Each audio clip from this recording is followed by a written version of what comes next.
제가 이제 신입생으로 입학을 하고 나서 그럼 그때 당시에 이제 저희 김희태 감독님하고 허정무 감독님이 되게 친한 사이여서 동계올림픽에서 연습 경기를 이제 많이 했어요. 올림픽 대표팀하고. 대표팀과 같은 명지대 팀. 학생들이랑 네. 근데 저는 이제 처음에는 대학교에 갔으니까 1학년 때부터 뛸 거라고 생각은 신입생이니까. 네, 신입생 중에 뛰는 친구 한 명 더 있었고 그 친구는 이제 뛰키려고 아예 제일 최우선순위로 데려온 친구. 그 친구는 뛰고 이제 저는 훈련을 열심히 하다 보는데 훈련하다 보니까 점점 잘해 보였는지 저를 이제 경기를 뛰키기 시작하시는 거죠. 신입생은 보통 안 넣잖아요. 그러니까. 저는 그때 이제 포지션이 뭐였어요? 미드필드를 보고 있었는데 그때 이제 왼쪽 윙백으로 저를 처음으로 이제 뛰키기 시작했고 또 그 상태로 이제 올림픽 팀하고 경기를 많이 하다 보면서 네. 올림픽 팀하고 경기에서 제가 골을 넣게 된 거예요. 윙백인데? 윙백인데 한 그때 모르겠어 한 3명 4명을 올림픽 선수를 제치고 골을 넣으니까 근데 그때 당시의 느낌은 형들이 다 저를 비켜준다는 느낌이었어요. 가고 있는데 다 정말 앞에서 막 사라지는. 그럼 계속 가야지. 그럼 가야죠. 가다 보니까 골대가 나와요. 진짜? 네. 그래서 저희 팀에 어떤 스트라이커 보는 형이 때려 그렇게 얘기를 해가지고 때렸죠. 그랬더니 들어간 거죠. 근데 이제 그 전지훈련이 끝나고 와서 그때 숙소에 있었는데 감독님한테 전화해봐 전화하라 그러더라고 이제 얘기를 해서 밑에 내려가서 공중전화로 저 전화를 하게 됐죠. 그래서 이제 여기 되게 옛날 사람 같다. 공중전화 있을 때야. 네, 그래서 전화를 했더니 이제 감독님이 이번에 이제 3월 말에 뭐 언제 소집인데 대표팀이 됐다. 그래서 저는 당연히 19세 이하 청소년 대표인 줄 알았어요. 아 그때 만 19세 전이니까. 네, 저는 그때 이제 만 18세여서 네네네. 이동국 선수 나이 때 이제 예. 대표 팀이 그때 있었거든요. 네네네. 그래서 여기 갔나 보다. 그래서 저는 어쨌든 첫 대표팀이니까 꿈이었는데. 네, 너무 좋았던 거죠. 그래서 뭐 어딘지도 물어보지 않고 당연히 거기라고 생각하고 네, 예, 알겠습니다. 그런데 감독님이 물어보시더라고요. 너 어느 대표팀인지는 아니? 그렇지. 너 뭔지 알고 좋아해? 뭔지는 아니? 그래서 네, 그 19세 아니에요? 그러니까 아니 너 올림픽 대표팀에 가는 거라고 그런 거죠. 소름 끼쳐. 뭉클해.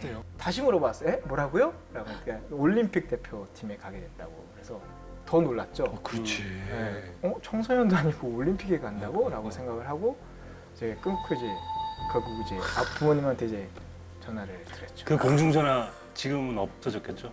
지금은 아마 없어졌어요. 박물관 세워도 그건 남겨놔야 돼요. 정말 중요한 자료인데 거기에서 손한 그러네. 박지성이 전화를 받으면서 얼마나 좋았을까? 마치 그거는 메시 사인을 여기 냅킨에다가 처음에 사인했다라는 그거 계약서 있잖아요. 박지성 전화기 이거 살려놨어야 돼. 그러니까 내가 진작 들었으면 살려놨어.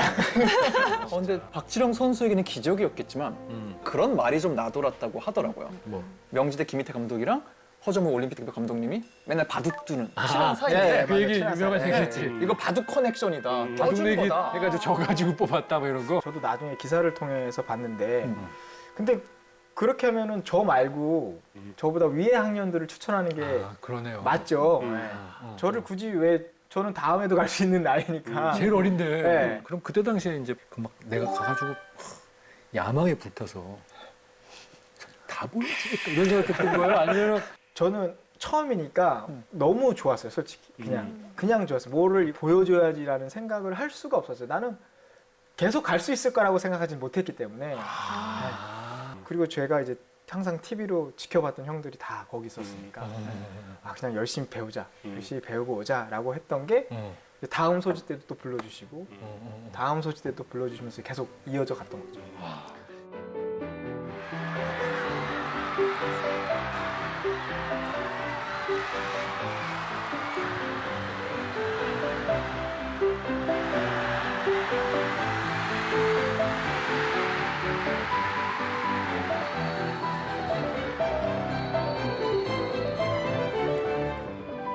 근데 박성 선수가 이제 올림픽에서 활약을 하고서 그 이후에 보통 수수는 K리그로 간단 말이에요.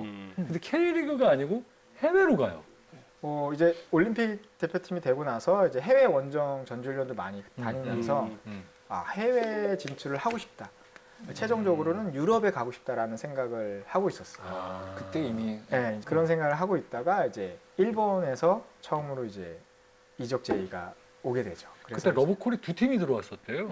한 팀으로 바로 가신 게 아니었군요. 예, 그 시미즈 스펄스인가? 네, 시미즈 에스펄스에서 이제 제의가 들어왔었고 이제 시미즈 에스펄스는 상위권 팀, 그리고 하나는 이제 교토 퍼플 상가는 그 당시에는 이제 최하위 팀. 음. 두 팀에서 연락이 왔고 이제 시미즈 에스퍼스는 그 당시에 이제 C 계약이라는 게 있었어요. 일본에서 이제 대학교 선수를 영입해서 이제 프로 1군의 정식 계약은 아니고 조금 이제 가격을 낮춰서 이제 싸게 좀 유망주 영입할 계약 수 있는 같은. 그런 느낌의 계약이 있었고 이제 교토는 이제 정식 계약을 해서 이제 어느 팀을 선택을 하느냐가 상당히 중요했었던 거죠. 강팀은 약간 가계약식이고 요 팀은 약팀이긴 하지만 정식 계약이고. 그쵸, 예.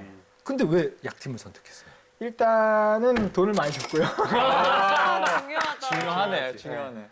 그리고 이제 두 번째는 내가 경기를 많이 뛸 수 있겠구나. 아무래도 이제 상위권 팀보다는 저는 이제 막 유망주기 때문에 이제 아무래도 약팀이 경기에 출전할 수 있는 기회는 더 많겠구나라는 생각에 이제 교토 상가를 선택하게 됐죠. 한국 축구의 차세대 제목으로 꼽히는 박지성이 국내 선수로는 최연소로 일본 프로축구 J리그 교토 퍼플 상가에 입단해 화제를 낳고 있습니다. J리그 최하위에 머물고 있는 교토 퍼플 상가는 박지성을 당장 주전으로 기용할 방침입니다. 한국 선수들이 다 잘했기 때문에요. 가서 잘해야 된다는 부담감도 조금 있고요. 가서 열심히 하겠습니다. 일본 J리그 교토 퍼플 상가의 박지성이 J리그 복귀 이후 두 번째 골을 터뜨리며 팀을 7연승으로 이끌었습니다. 일본 프로축구 교토 퍼플 상가의 박지성이 한국 선수는 물론 교토 선수로도 유일하게 J리그 올해의 우수 선수로 선정됐습니다. 그건 되게 주요했던 것 같다라는 생각은 하는 게 그 선택이. 교토로 가신 다음에 사실 2부 리그로 떨어졌었잖아요, 첫 해. 그렇죠. 이제 6개월 있다가 이제 꼴찌 팀이었으니까 전반기 꼴찌하고 이제 6개월 만에 다시 2부로 떨어지게 됐죠. 근데 그 다음에 정말 대활약 하셔갖고 1년 만에 다시 1부 리그로 올라온단 말이에요.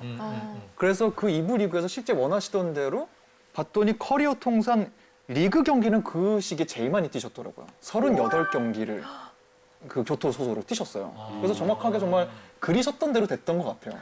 그래서 이런 기사가 있었어요. 일본 축구 전문지 사커 다이제스트가 작년 6월에 J리그 소속 구단 역대 최고 선수를 선정했는데요. 구단별로 일본 기자들이 한 명씩 뽑은 거예요. 교토 퍼플 상가 역대 최고의 선수는 박지성. 특히 그때 구단의 1왕배 우승컵을 안기고 유럽으로 떠난 거기에 대해서 일본인들이 너무 고맙게 생각한다는 거예요.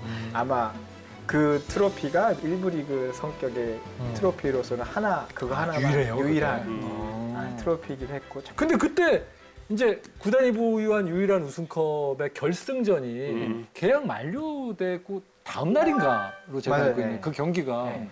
보통은 이제 계약 만료되면 안 할 수도 있잖아요. 안 뛸 수도 있잖아요. 근데 보통은 구단에서 그런 것까지 다 계획해서 계약을 할 텐데 아, 그렇죠. 결승에 못 올라갈 거라고 생각했는데 그 일정은 아예 생각지도 않았었어. 그냥 12월 31일로 그냥 끝난다고 생각을 했던 것 같아요. 항상 그 대회 결승은 1월 1일 날 결승을 하거든요. 그러니까 이제 거길 생각 안 했던 거죠. 설마 우리가. 그치. 올라가겠어 했는데 이제 그 해에는 이제 올라가게 됐고 선수 입장에서는 내일이면 그 결승인데 이제 계약 끝났습니다. 저 가겠습니다 하고 할 수는 없는 상황이니까 저역수 당연히 뛰어야 된다고 생각을 했고 그리고 이제 그 경기가 끝나면 저는 이제 네덜란드로 가게 돼 있고. 가게로 이미 결정을 한 상황이었기 때문에 이제 마지막 고별전이 될 수 있는 상황이어서 팀으로서도 한 번도 우승한 적이 이런 메이저 대회를 우승한 적이 없었던 팀이었어서 제가 이걸 남기고 가면 정말 의미가 있겠다라는 생각이 컸었죠. 그때 당시. 그렇죠. 보통 진짜 저 같은 사람은 내일 열심히 뛰겠습니다. 단 조건이 돈 얘기하면 뭡니까? 앞으로 한 10년간 교토 료관 진짜 오늘 둘이 같이 보고 있는데 인품의 차이가 크다. 많이 나네, 인품의 차이가. 근데 진짜 마지막 경기 때 정말 열심히 뛰셨겠다. 그 경기 2대1로 역전승했었죠. 그때. 네, 2대1로 역전했습니다. 동점골을 박세훈 선수가 헤딩골로 넣어요.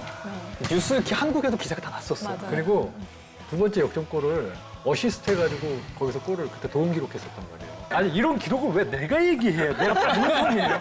본인 입으로 그때 골을 넣고 이런 얘기 좀 해줘요. 어떻게 이렇게 했고 기억날 거 아니에요. 네, 그때 제가 흔치 않게 헤딩골을 넣었죠. 아, 그치. 헤딩골을 많이 안 하지. 프리킥 상황에서 제가 헤딩골을 넣는 경우는 거의 없었으니까. 세트피스 상황에서는 사실 큰 선수들은 약간 타겟을 만들기 때문에 그런 그렇죠. 타겟이 된 적은 거의 없죠. 네, 저는 없으니까. 네.